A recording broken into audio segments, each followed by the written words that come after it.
Hey guys, welcome to my first video. Today I'm going to be teaching you on my channel how to use in Scratch this pick random 1 to 10. So first we're going to create a new sprite.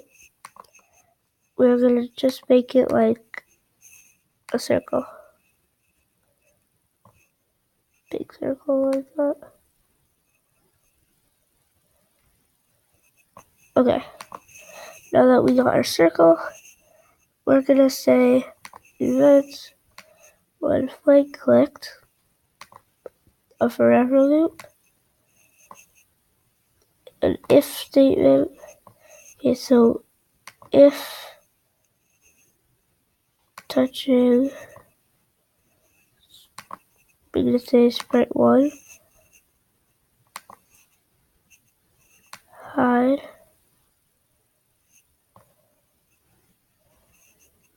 and then go here, wait.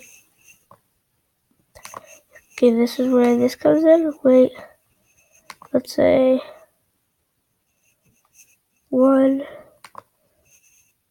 to 3 seconds. So it'll pick a random number between 1 to 3 and wait that many seconds. So then after we have that, we're going to get show, and then function, go to, let's say, 250, and then operations, another pick random, let's say minus 170 to 170.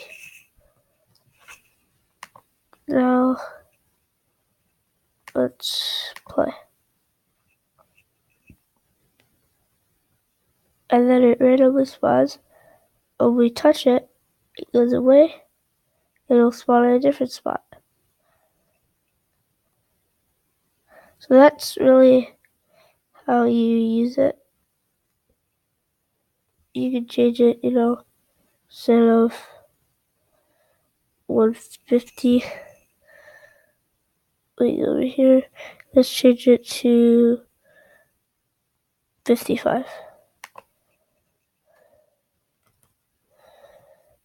Let's see this.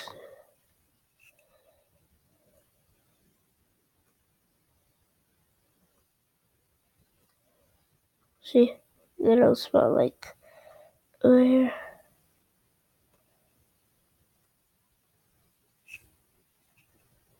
Yep. So that is how the pick random button works. Well, not the button. Pick random. The pick random thingamajiggy in Scratch operator. Pick random operator. That's it for this